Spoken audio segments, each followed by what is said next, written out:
मंडळी, उत्तर प्रदेशची राजधानी लखनौ पुन्हा एकदा दहशतीच्या छायेत आली असून नुकताच एटीएसने IS संबंधित एका मोठ्या दहशतवादी कटाचा पर्दाफाश केलाय। या कारवाईत एकूण 4 दहशतवाद्यांना अटक करण्यात आली आहे। लखनौमधील एका कुटुंबात राहणारी ही माणसं पाकिस्तानच्या ISI पर्यंत कशी पोहोचली असे प्रश्न आता उपस्थित होताना दिसत आहेत। त्यासोबत या दहशतवाद्यांचा बॉम्बस्फोट घडवून आणणारा प्लॅन होता का? रेल्वे स्थानक आणि गर्दीच्या ठिकाणांना लक्ष्य करून त्यांना नेमका कोणता मोठा घातपात घडवून आणायचा होता?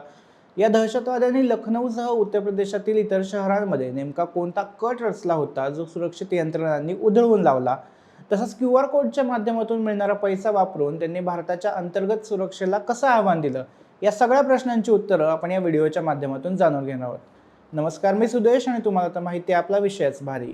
उत्तर प्रदेशच्या दहशतवाद विरोधी पथकानं नुकतीच लखनौमध्ये एक मोठी कारवाई करून पाकिस्तानच्या ISI संबंधित एका धोकादायक दहशतवादी मॉड्यूलरचा पर्दाफाश केला।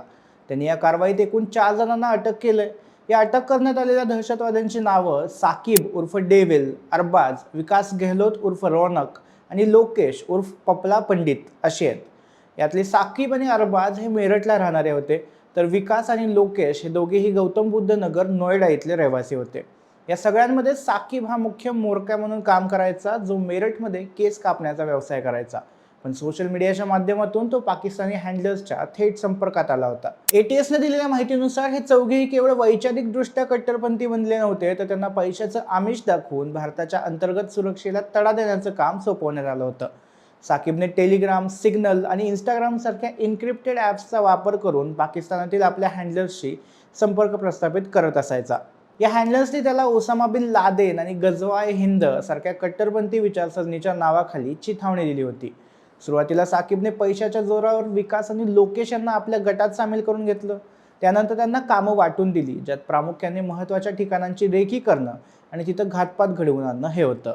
या दहशतवाद्यांना पकडण्याची प्रक्रिया अत्यंत गुप्त आणि तांत्रिक तपासावर आधारित होती। उत्तर प्रदेश ATSला गुप्तचर यंत्रणांकडून माहिती मिळाली होती की काही तरुण सोशल मीडियाच्या माध्यमातून बॉर्डर पलीकडच्या दहशतवाद्यांशी संपर्कात आहेत आणि ते लखनौसह राज्यातील इतर मोठ्या शहरांमध्ये काहीतरी मोठा कट रचत आहेत। ATSने त्यांच्या डिजिटल पावलांचा मागोवा घेतला असता त्यांना धक्कादायक माहिती मिळाली। साकिब आणि त्याचे साथीदार हे केवळ गप्पा मारत नव्हते, तर ते पाकिस्तानी हँडलर्सना गुगल लोकेशन्स, व्हिडिओ आणि महत्त्वाच्या सरकारी ठिकाणांचे फोटो पाठवत होते। जेव्हा ATSला त्यांच्या पुढील हालचालींची आणि घातपाताच्या कटाची निश्चित माहिती मिळाली, तेव्हा लखनौमध्ये सापळा रचून या चौघांनाही रंगेहात पकडण्यात आलं। त्यांच्याकडून रसायनांनी भरलेला डबा, 7 मोबाईल फोन, संशयास्पद पत्र आणि आधार कार्ड जप्त करण्यात आलंय। त्यानंतरच्या पुढील तपासात असं समोर आलं की त्यांना QR कोडवरून परदेशातून निधी पुरवला जात होता, जेणेकरून ते आपल्या हालचालींसाठी लागणारा खर्च भागवू शकतील। हे दहशतवादी लखनौला येण्यामागे एक अतिशय भीषण आणि सुनियोजित कट होता। त्यांच्या पहिल्या टार्गेटवर लखनौ रेल्वे स्टेशन आणि रेल्वेची सिग्नलिंग सिस्टीम होती। पाकिस्तानी हँडलर्सनी त्यांना रेल्वेच्या सिग्नल बॉक्सला आग लावण्याचं किंवा तिथे स्फोट घडवून आणण्याचे निर्देश दिले होते, जेणेकरून रेल्वे वाहतूक पूर्णपणे विस्कळीत व्हावी आणि त्यातून मोठा अपघात होऊन जीवितहानी व्हावी। या रेल्वे व्यतिरिक्त त्यांनी गॅस सिलेंडर वाहून नेणाऱ्या ट्रकला आग लावणं, गजबजलेल्या ठिकाणी स्फोट करणं आणि नामांकित संस्थांच्या कार्यालयांना लक्ष्य करण्याचा कट रचला होता। त्यांनी गाझियाबाद, अलीगढ आणि मेरठमध्ये अनेक ठिकाणी रेकी केली होती। विशेष म्हणजे या गटाने काही ठिकाणी आधीच छोट्या स्वरूपातील जाळपोळीच्या घटना देखील घडवून आणल्या होत्या, ज्याचे व्हिडिओ त्यांनी आपल्या पाकिस्तानी हँडलर्सकडे पाठवले होते, जेणेकरून त्यांना पुढील मोहिमेसाठी मोठा निधी मिळू शकेल। या दहशतवाद्यांचा मुख्य उद्देश भारतात आर्थिक हानी पोहोचवणं आणि लोकांमध्ये भीतीचं वातावरण निर्माण करणं हा होता। साकिब आणि त्याच्या गटाचे ISशी असलेले संबंध अत्यंत खोलवर रुजलेले होते। पाकिस्तानी हँडलर्स या तरुणांना केवळ वैचारिक पद्धतीने प्रभावित करत नव्हते, तर त्यांना प्रत्यक्ष गाईड करत होते। हँडलर्सने त्यांना गुगल लोकेशन्स पाठवून कोणत्या ठिकाणी हल्ला करायचा आहे हे निश्चित करून दिलं होतं। त्याचबरोबर पोलिसांना साकिबच्या मोबाईलमध्ये अशा अनेक चॅट सापडल्यात, ज्यातून तो काश्मीरमधील मुजाहिदीन आणि इतर कट्टरपंथी गटांच्या नावाखाली सक्रिय असल्याचं दिसून येतं। या संपूर्ण कटात लोकेश उर्फ पपला पंडित याचं नाव समोर येणं हे अधिक धक्कादायक होतं, कारण तो एका सामान्य पार्श्वभूमीतून आला असूनही केवळ पैशासाठी आणि चुकीच्या मार्गदर्शनामुळे अशा राष्ट्रविरोधी कारवायांमुळे ओढला गेला होता। ATS आता या प्रकरणातील इतर दुवे शोधत असून या दहशतवाद्यांना कुणाकुणाचं पाठबळ लाभलं होतं आणि उत्तर प्रदेशात त्यांचे आणखी किती साथीदार पसरलेले आहेत याचा सविस्तर तपास करत आहे। या कारवाईमुळे लखनौसह संपूर्ण राज्यात होणारा एक मोठा दहशतवादी हल्ला वेळेत उधळून लावण्यात सुरक्षा यंत्रणांना यश आलंय।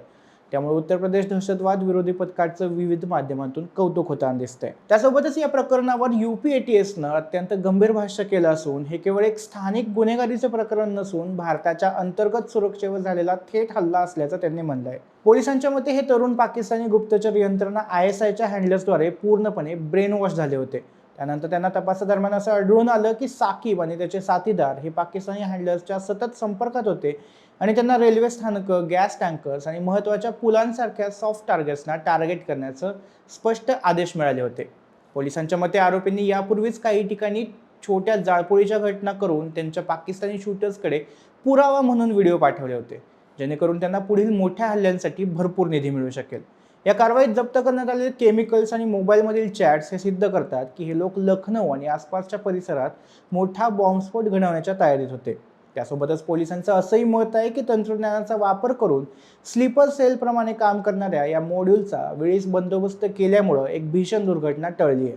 तरीही यामागील संपूर्ण नेटवर्क उद्ध्वस्त करण्यासाठी तपास अजूनही सुरूच आहे.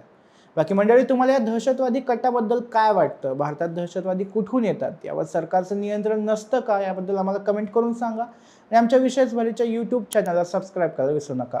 धन्यवाद.